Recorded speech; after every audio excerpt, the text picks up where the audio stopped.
Hello and welcome to the YouTube podcast series of Cities ABC with Open Business Council, Fashion ABC and Dennis Guarda. I'm Hilton Supra, the Vice Chairman of Studium Group, and I'm pleased to conduct this interview with Glyn Moody, widely publicized journalist, renowned author and speaker on copyright and digital rights. This is where we interview people who are changing the world, people that are inspiring us with their achievements and creativity and acumen with the use of technology. In previous interviews, Dennis Guarda and I have interviewed over 200 amazing people and achieved more than 12.7 million views on YouTube.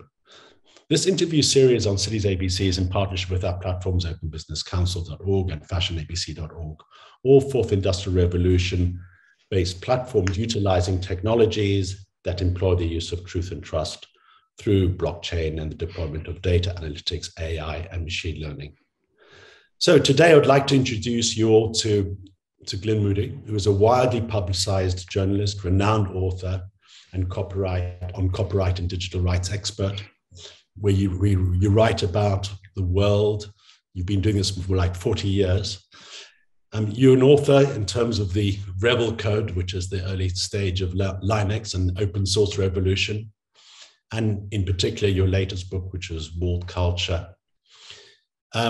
You're a regular contributor to major press like The Guardian, the Daily Telegraph, and the Financial Times.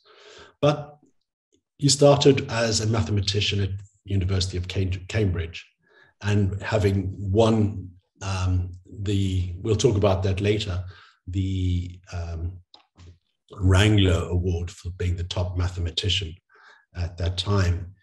You started developing your writing and work and building blogs and building regular columns like Getting Wired and working very much in terms of the internet. And I think you've written about 400 articles from 1994 to 2001.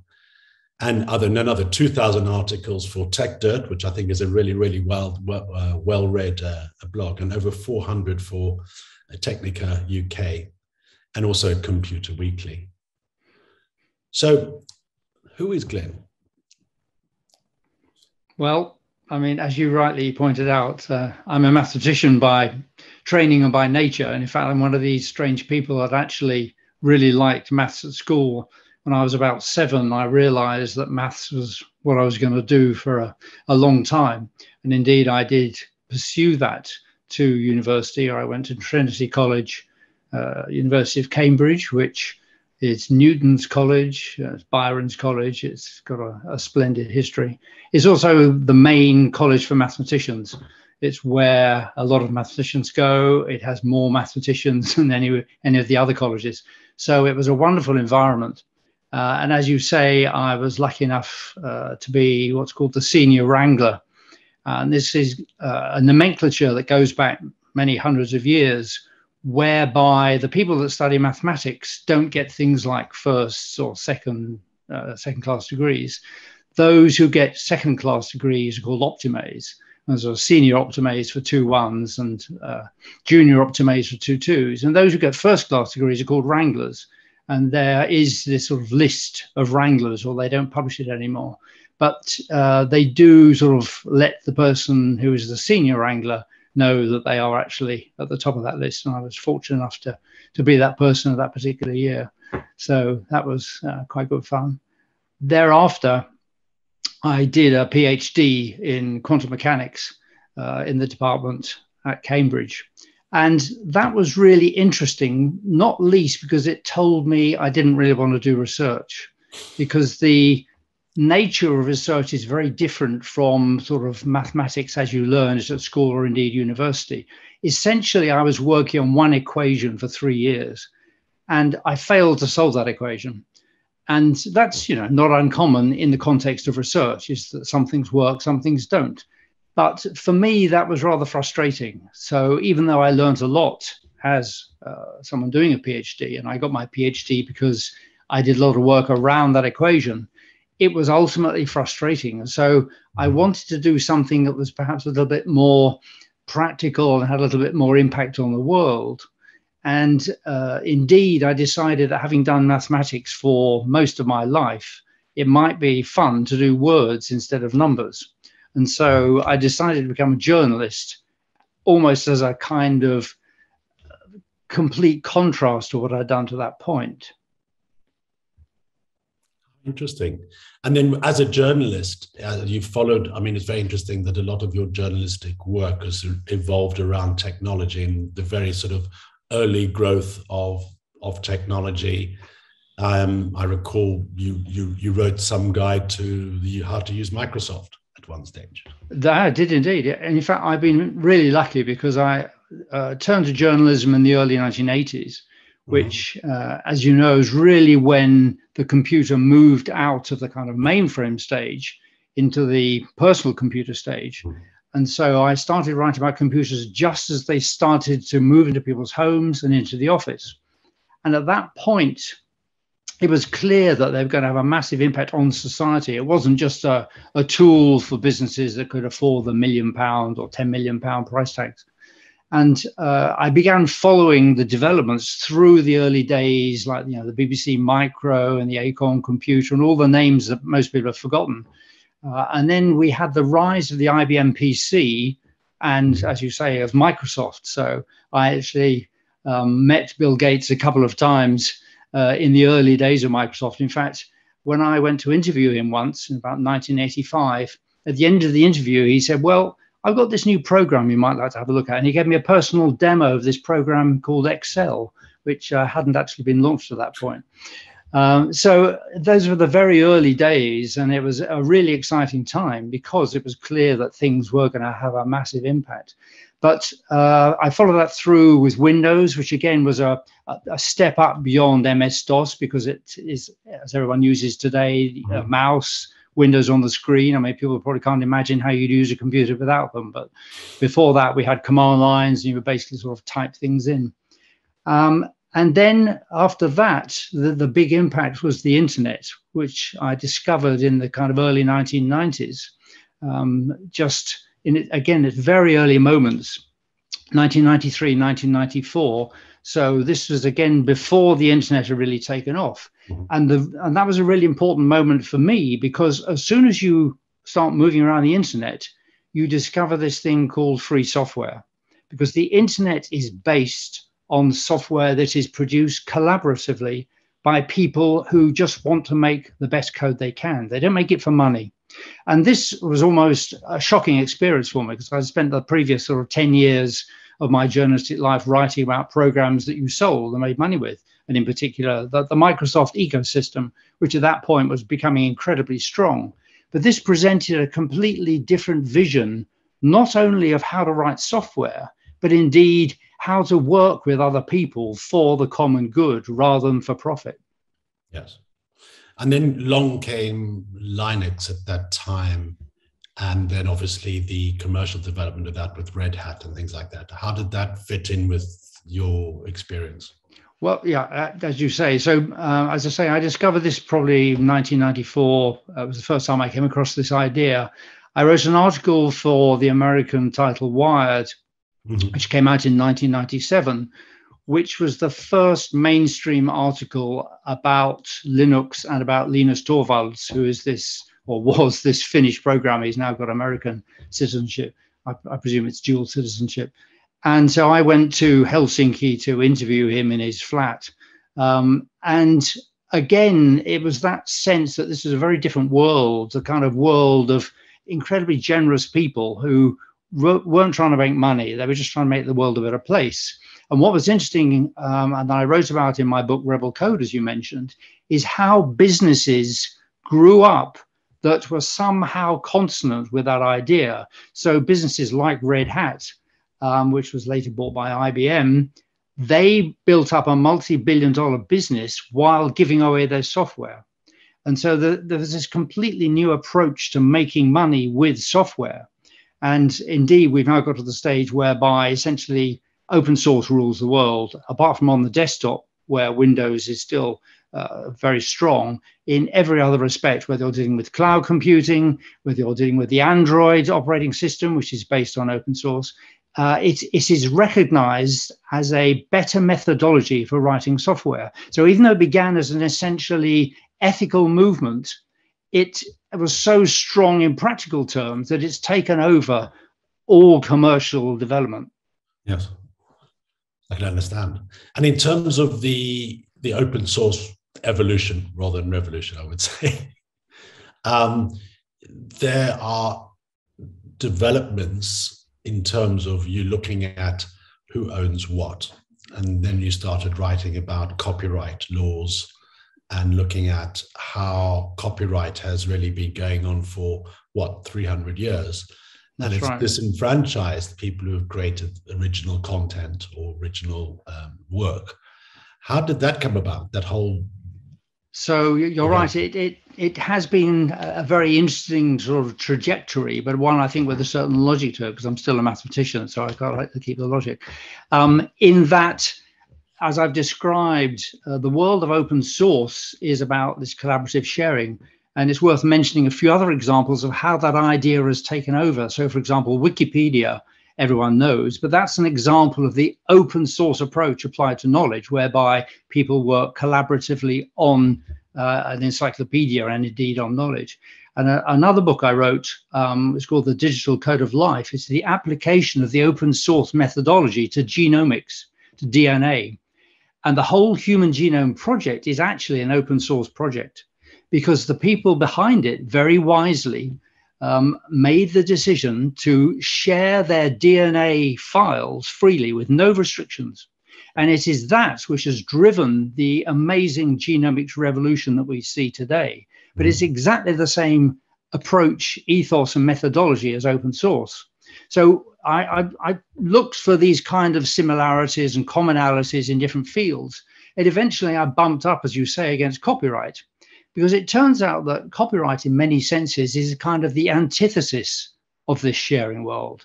Copyright is based on the idea that if you want to make a copy of something, you have to ask permission for every single copy.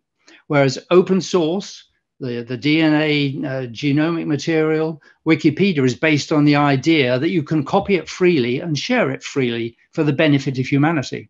So copyright is actually antithetical to those ideas. And the more I investigated and the more I wrote about it, and I've been writing about it for 20 years, the more troubling it seemed to become, because the copyright industry has evolved into this immensely powerful engine whereby they control a lot of the legislation in the field of computing and other areas, because they have become so effective at lobbying politicians, and they have managed to build this assumption into the minds of lawmakers, into the legislative machinery, and even the public, that copyright is a fundamentally good thing. And if we have more of it, and if it gets stronger, the world is a better place. And my latest book, Walled Culture, is really looking at the 30 years that we've had a digital copyright system. In other words, when copyright has actually had to collide with the world of the internet, and how the copyright world has tried to control the internet through legislation largely, because there is a fundamental clash between copyright and the internet. Copyright says every copy you make must be authorized. The internet is a digital copy machine.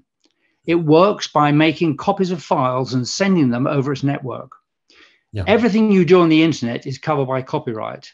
By an unfortunate decision about 40, 50 years ago, it is generally the case that as soon as something is in a fixed form, in other words, written down, photograph, a file stored on a computer, it is protected by copyright.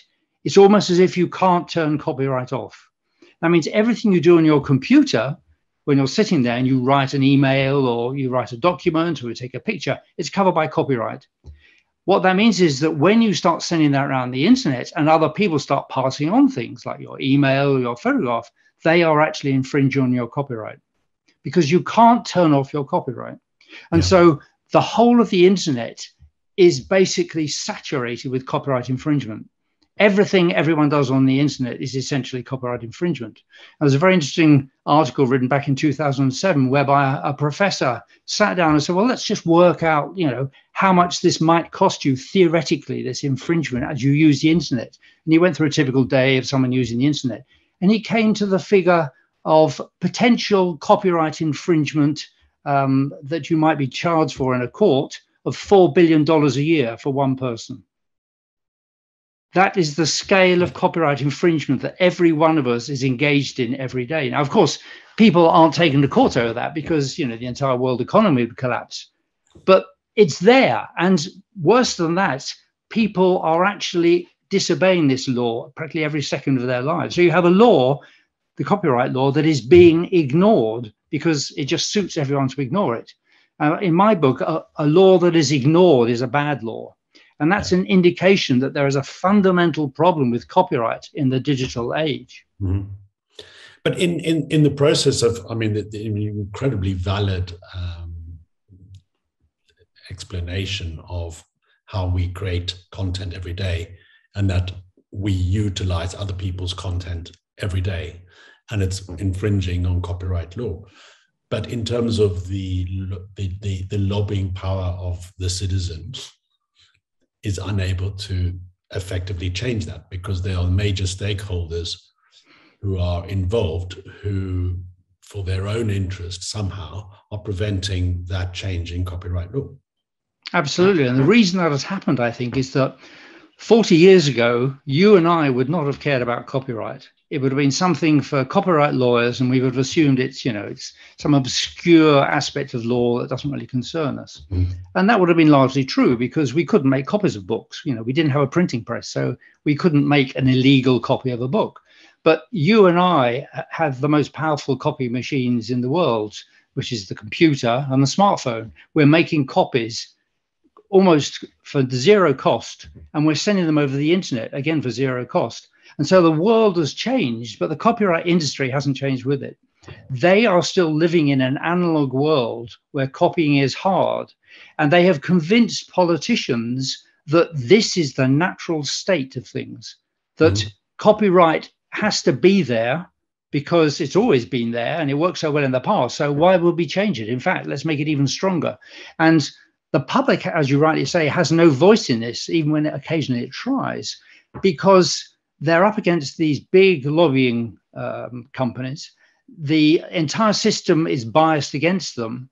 And the politicians just aren't used to thinking about why we would care about copyright. They can only see that it's the Disneys of the world and the major publishers of the world that would care about it. So obviously, if they say copyright is good, copyright must be good, because why would ordinary citizens worry about it? They're not publishers or music companies. And so there is this complete mismatch between what the copyright companies say and what the politicians believe, and what you and I really need now, which is a completely different approach. In terms of putting the power back into the hands of the citizen, obviously there's a lot of attempts and moves going forward in terms of developing what is known as self-sovereignty of information, data, as an artist or even as a citizen, that my identity, my name, my data of myself,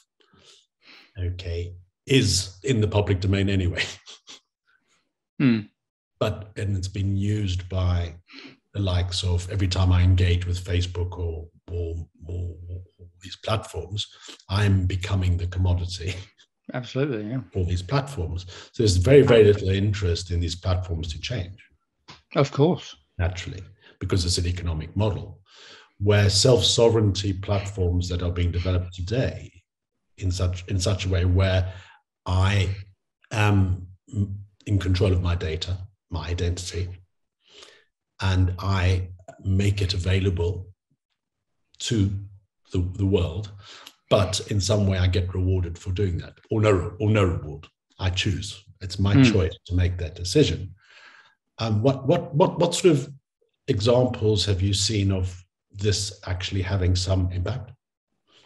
Okay, so one thing I'd like to pick up on is that you mentioned Facebook, because it's very interesting to look at what their business model is, which is basically tracking everything people do on the internet. Even if you don't have a Facebook account, they still track you. They create phantom accounts for people who aren't on Facebook because they are tracking what everyone does on all the other sites. There are these things called pixels.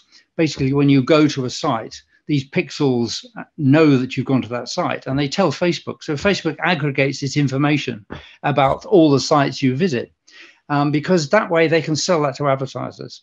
And so this is basically an ad-based model whereby Facebook claims that they know you better than yourself, which may indeed be true, but the reason they know you is because they're spying on you all the time. But I don't think we have to accept that model. I mean, at the moment, people just assume that Facebook and Google, because Facebook isn't the only company that does that, have to use that model. But that's certainly not the case. I mean, in my journey through journalism, I actually became a publisher, and we published magazines, and we use what is now called contextual advertising. In other words, if you're reading an article about cars, the presumption is you're interested in cars. I don't need to know that you went to 6 sites about cars to learn that. It's enough that you are looking at an article about cars. And so it would be very easy for advertising companies that want to actually place advertising to use contextual advertising, such that they don't need to know everything you did on the internet to place an ad that is of relevance to you. And so we don't need to lose control of our privacy. We don't need to have this surveillance going on, and in order to preserve, a vibrant advertising ecosystem. I mean, advertising serves a valid purpose done properly. The problem is the surveillance. So you're right. This business of control is absolutely crucial. But personally, I don't think we need actually to give this information to Facebook or Google at all. We might want to give it to medical research companies so that they can then come up with, new drugs, whatever. I mean, that's a different issue, because again, I think that's for the benefit of society. Giving it to Facebook so they can make a profit, I think is, dubious. I mean, it's unnecessary. If they move to contextual advertising. Unless you get rewarded. Yeah, but the trouble is that just makes you complicit in the model. Okay. If you, okay, I wouldn't say to people you mustn't do that, but I would ask them to think about it. Just because you're paid doesn't mean it's okay, and therefore I would much rather have relevant advertising that isn't based on keeping tabs on every site I go to.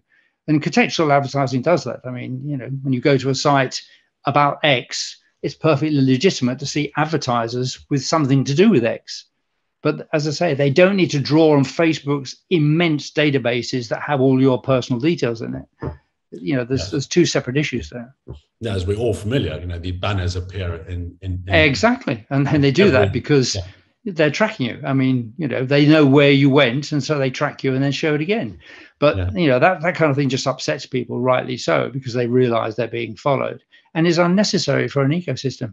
And the other thing that's worth mentioning is that Facebook and Google, a bit like the intermediaries in the copyright system, are making huge sums of money, but the people at either end, the advertisers and the websites that actually have the advertising, aren't. So it's the intermediaries that make all the money. So if you could move to a more direct system based, as I say, purely on contextual advertising, it would be better for the publishers, it'd be better for the advertisers, and be better for the public. So what's not to like? I mean, coming from an academic background, there's a lot of, a massive industry in actual papers being produced by academics. And those papers are distributed through various distribution models. Whereas the producer of that content, or the producer of that report, or that study, or that analysis, or that gets a very, very small proportion of the economic reward that's generated by that paper. I mean, I think you wrote about this sometime before. Reed Elsevier, which is a major publisher of scientific material. The one I actually work for. So. Oh, right. I mean, it has made significant number of amounts of profit. Yeah, it has 35%, 40% profit margin consistently. Which is insane. And the academic institution has received 5 or 10% of that. Well, it's often worse than that. I mean, you're absolutely right to highlight that, because it is one of the worst abuses of the copyright system. So just to clarify for people who may not be familiar with that, basically within the academic world, you have someone who writes a paper on a certain subject, and they obviously want that published because their careers depend on it getting out and being respected. So they send that to an academic publisher, and they don't get paid for that paper at all, zero. That paper is then peer reviewed by other academics to check that it is worth publishing. And those reviewers don't get paid either. There's usually an editor of the academic journal. And in many cases, they don't get paid either because it's seen as part of their job as a kind of senior person in the academic world. So at the end of the day, you've got completely free content that's been edited and moderated by experts for free. And then that's published by the academic publishers, often for thousands of pounds a year if you subscribe to these journals. What makes it worse is that most of that research has been paid for by you and me. It's publicly funded research, which the academic publishers then sell back to us and to the academics. Not only that, for reasons lost in the mist of time, the academic publishers usually demand that academics assign the copyright in that article to the publishers, which means that academics can't even share their own articles with their fellow researchers. They have to get permission from the publishing house to share their own work. Wow. Okay. Yeah, most people aren't aware of that. Yes. When they are, they tend to have your reaction, rightly so. So, how would you expect that? I mean, of course, it's difficult to change that model, but how would you expect that model to eventually change? Well, it has changed. Pardon? It has changed. So that was the old model. The new model is called open access. And it has been driven by scientists who say, well, this is ridiculous. You know, I want my work, not just scientists, researchers, academics, I want my work to be widely available. And so the academic publishers said, okay, we'll flip this on the head. You don't pay to read your articles by subscribing to a journal. Your institution will pay us to publish your article, and then the article will be freely available. Okay, so that means that anyone can read it, but only the richer institutions can afford to publish. So instantly you can see there's a bias against, you know, developing countries and the poorer universities. But what's interesting, and I talk about this quite a lot in my book, World Culture, is how publishers, being staffed by quite clever people, have managed to accept this massive inversion of the system and end up with the same profit margin they had before.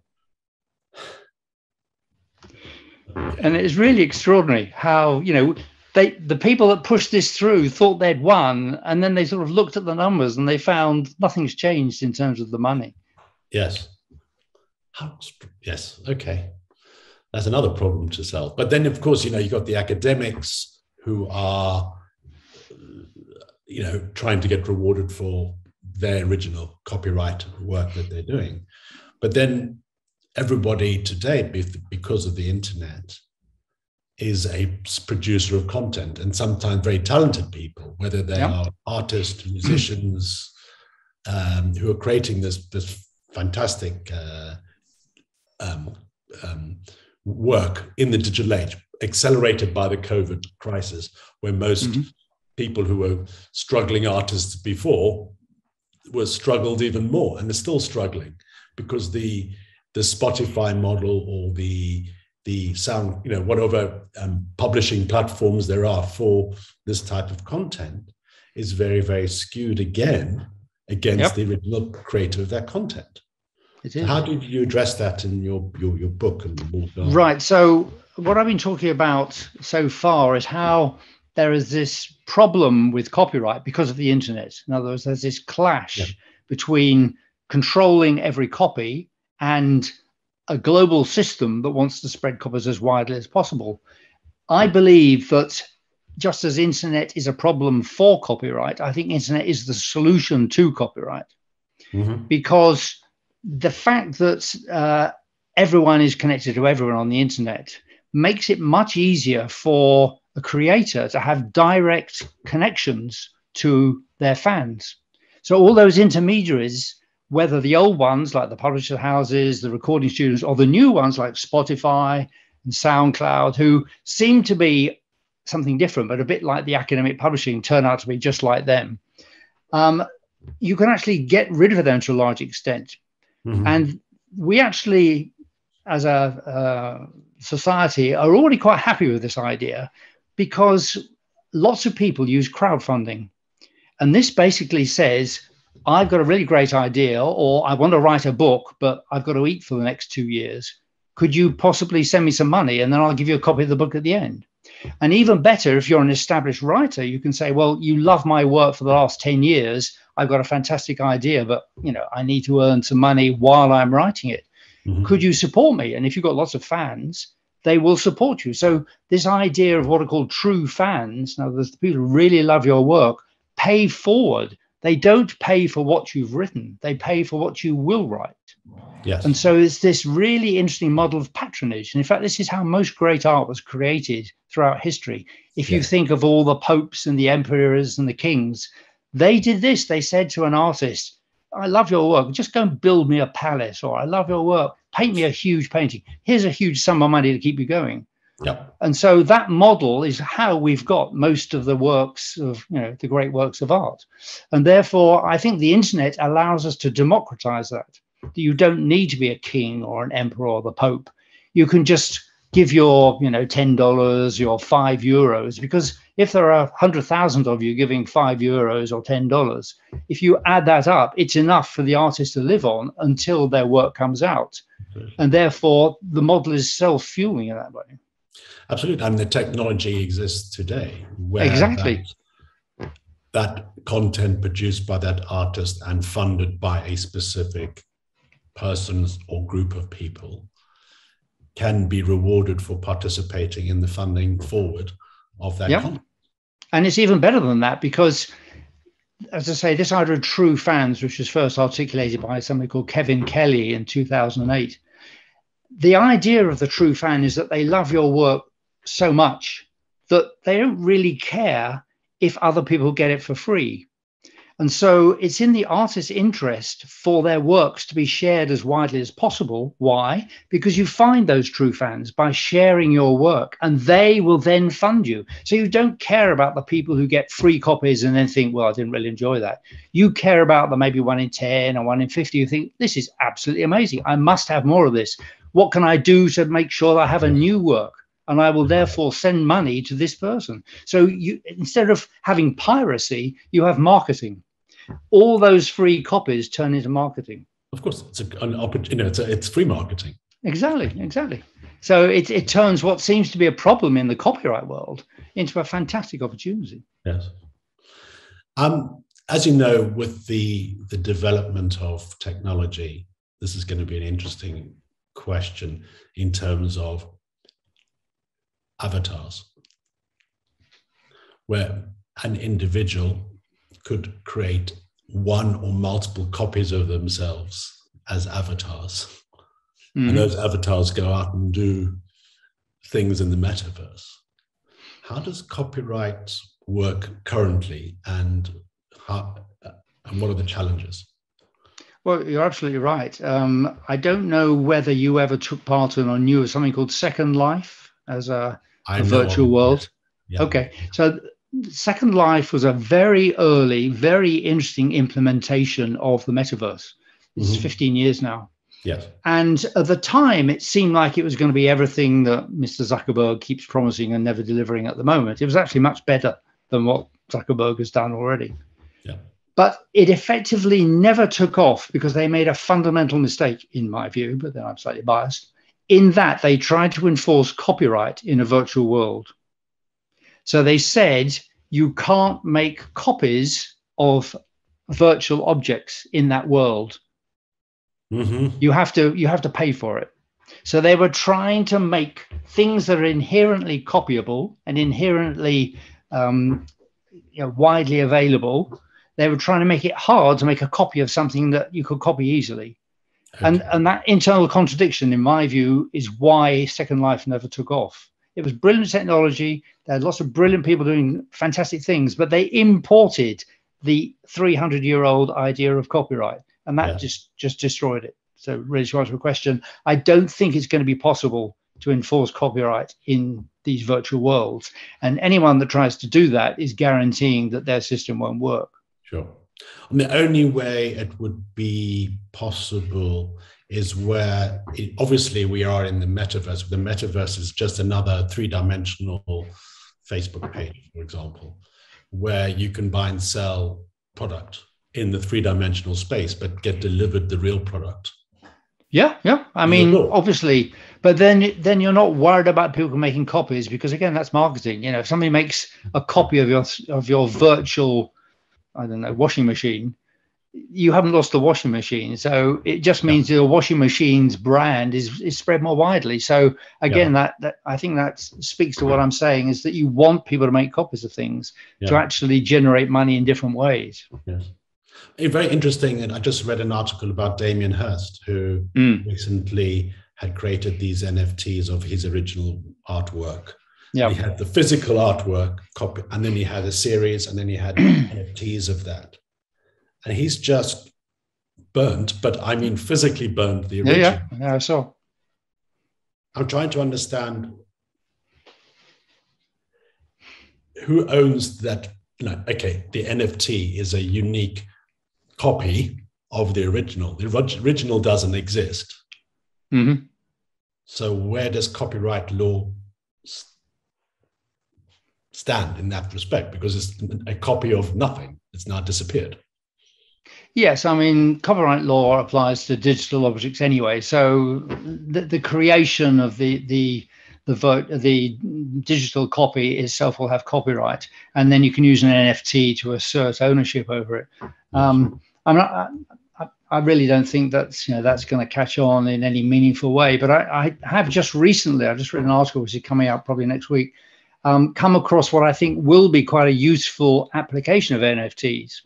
And it involves the currently extremely hot area of generative AI. Mm-hmm. So if you use these amazing programs like Stable Diffusion to create entire visual objects of stunning originality, one of the options, as you know, is that you can actually append an artist's name, and it will create something in the style of that artist. And so you could effectively create 1 billion paintings by Damien Hirst using one of these programs.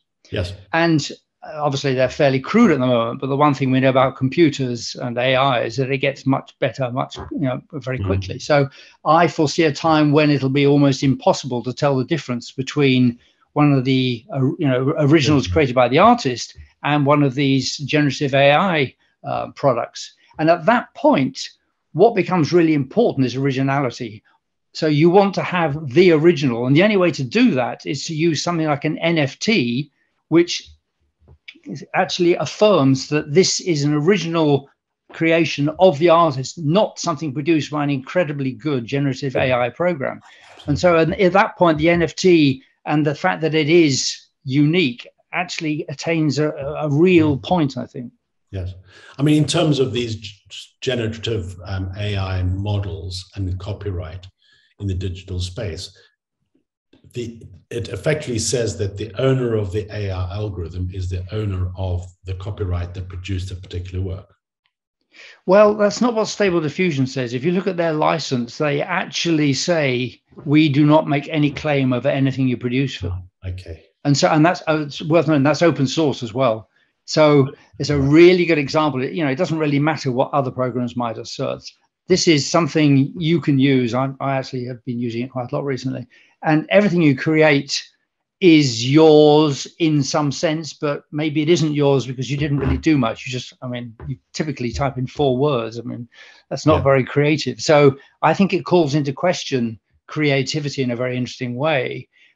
That doesn't mean that artists are suddenly redundant. I think it actually valorizes their work even more because of the difference between a human creating something and an incredibly good copycat system that is able to build and produce something very similar and indeed indistinguishable, but it's not actually produced by that person. Mm-hmm. That's very interesting because, in terms of an individual is apart from just being creative, they say things, they have their own privacy.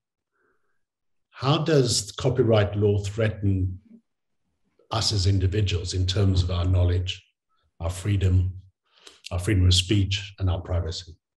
That I think is a key question, and I'm glad you've asked it, because the essence of copyright, as I said, is about controlling copies. And that means that implicitly the copyright industry has to check everything you're doing, because you might be making a copy.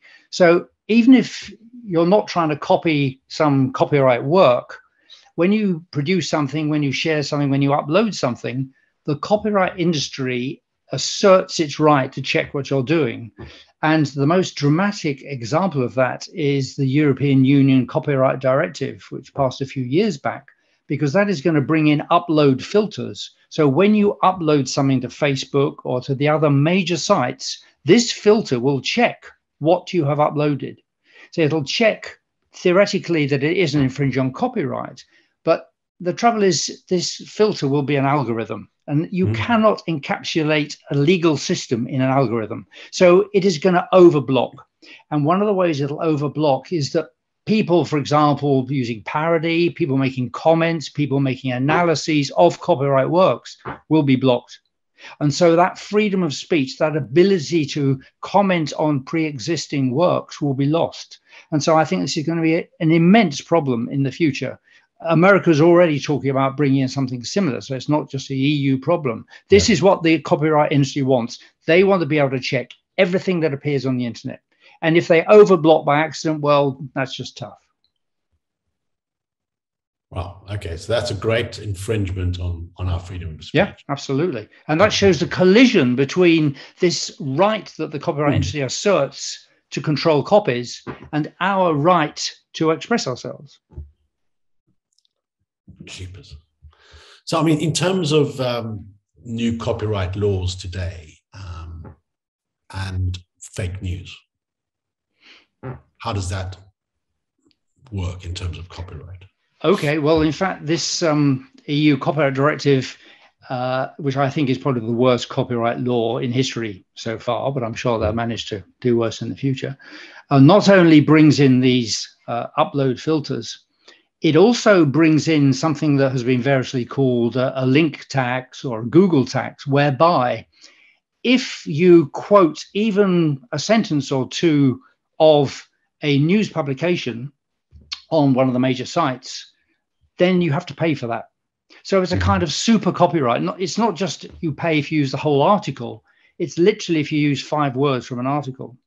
So what impact will that have? Well, it means that lots of sites won't want to do that. So they won't use, the New York Times or the Guardian. They'll take news from some unknown site, in Macedonia or in Russia, because it'll be free. And so that stuff, which won't be checked and may well be put there, by trolls for other purposes, will suddenly be found all over the internet, because the good stuff, the New York Times, the Washington, Post, the Wall Street Journal, will charge. And therefore people say, well, no, I can't afford that. I'll just use this other stuff. Surely it's as good. And so the fake news problem, I think, is going to get dramatically worse. Again, partly as a result of this copyright directive, which is just full of bad ideas.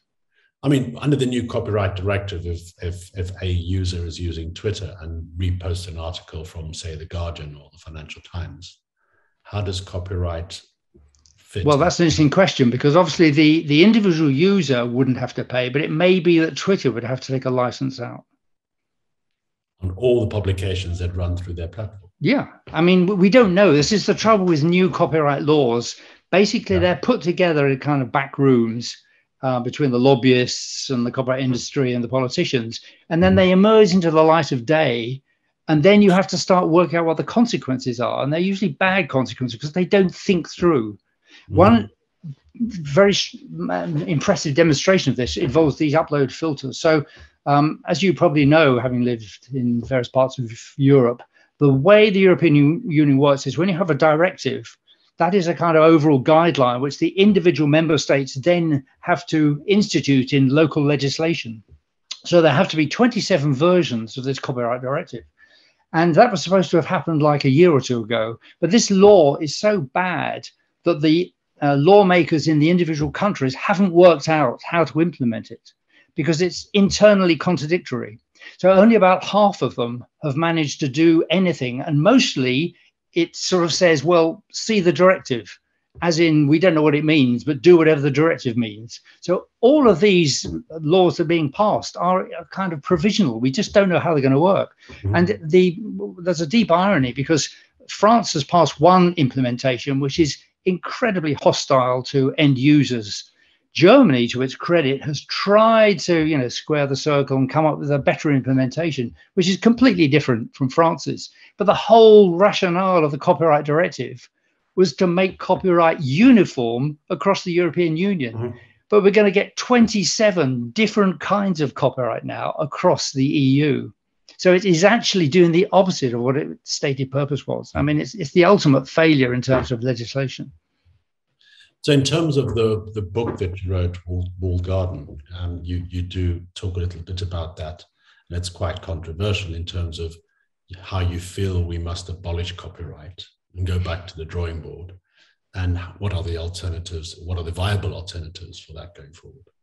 It's the reason I feel that copyright should go is that I want to keep the internet. I think the internet is the most important invention of the last 50, 100 years or whatever, in terms of the impact it will have on humanity and the ability to help us solve the rather large problems that we face, which I'm sure I've discussed many times in your videos. And so given a choice between copyright or the internet, I choose the internet every time. But because of these deep contradictions, I don't see how we can adapt copyright to cope with that, because as I mentioned, at the heart of copyright really is this sense of control, and control means surveillance. So even if you say, well, okay, copyright's going to last for 10 years, it still means you're going to have surveillance for 10 years. So it's, instead of having surveillance for 100 years, you've got surveillance for 10 years. But I mean, that's not really solving the problem. It's just slightly ameliorating it. So I don't see how you can get rid of that aspect within copyright. And therefore, we need to come up with alternatives. And this True Fans idea, I think, solves many of the problems by actually ensuring that creators get paid. I mean, that's the other thing. If you look at the figures, most creators do not earn a decent wage. Copyright fails on its own terms. There are the kind of, top 1%, top 0.1% who earn huge sums of money, but the other 99% don't. And that for me is a complete failure, because we really want to support, as many creators as possible, not just the superstars. And the superstar system suits the copyright world because it's, it's big and flashy, and they can say, look at all these people getting rich, and never mind about the 99.9% who are starving, just concentrate on those famous people. So I think the whole system is basically, not fit for purpose. Yes. I mean, thing is, as you say, the current platforms that are available at the moment for rewarding content creators is very skewed. As you say, with a small majority, as you say, earn 95% of the revenues. And that's major. And in terms of your book that you've written, Walled Garden, you've taken a dramatic development in terms of how that is distributed. And what have you done to make that effectively open source? So because I'm arguing that we need to share knowledge as widely as possible, and that we shouldn't place walls around that knowledge, I have made the book available electronically, completely free of charge. So it's technically under what's called a Creative Commons CC0 license, which means that I essentially renounce all my claims to control over the text. So that's in practice means that you could sell it. I mean, I'm perfectly happy if you want to make a new book out of it and sell it in a different format. You can translate it. You can turn it into a musical. You can, chop bits out of it and turn it into an artwork. I mean, I'd be delighted if all those things happened. So really, I'm trying to get its message out as widely as possible, and indeed be consonant with that message by making it freely available. So that's available on the site walledculture.org, and you can just go there and download it in your favorite format, PDF, EPUB, or Mobi. That's fantastic. That's a great initiative, and I wish a lot more creators could think about the benefit of that. And you touched upon that earlier on. It's free marketing. Yeah, absolutely. For brand, Glyn Moody and also what you that's right. I mean, it's selfish as well as selfless. I'm not claiming this is pure. And you do use Twitter. You do have your LinkedIn. So obviously, you're Glyn Moody at Twitter, and your LinkedIn is under your name, Glyn Moody, as well. So it's good. Right. It's pretty easy to find. Yeah. Are there any other ways in which our viewers would be able to get in contact with you? Those are the main ones, because I have other contacts there if people want to find me. So, I mean, my email is glyn.moody@gmail.com. It's public. Yes. I'm quite happy to get emails from people, provided they're relevant ones, rather than trying to sell me something I don't want. But no, my email is open, so quite happy to hear from people if they want to get in touch. One good thing on email is that you can put filters in there to make sure that you can do it. That's right. Thank you. I trust people's good sense and decency. So. Absolutely. Glyn, this has been a wonderful hour spent with you. I certainly would love to return and talk about some other things with you at another time. Sure, absolutely. See how things develop. Very, very enlightening. And I'm fascinated by your thought processes and the way that you're challenging conventional wisdom and, the big stakeholders in the system, particularly in the area of copyright as it stands today, and what impact, if this does change, we need people to advocate for that change. It's going to benefit a lot more people very rapidly who are now disenfranchised from the system. So, Glyn, thank you very much indeed for your time. I really, really appreciate it. It's been very enlightening. Thank you for the opportunity. Thank you very much indeed. Thank you for watching this interview podcast. If you are interested in knowing more about studiesabc.com with openbusinesscouncil.org and fashionabc.org, go to our platforms, as well as you can find me on social media and DM me on Twitter, LinkedIn, and Instagram. And do go to the other interviews we have done on YouTube. And don't forget to like or comment. Thank you very much for your time and engaging with this interview on Studies ABC.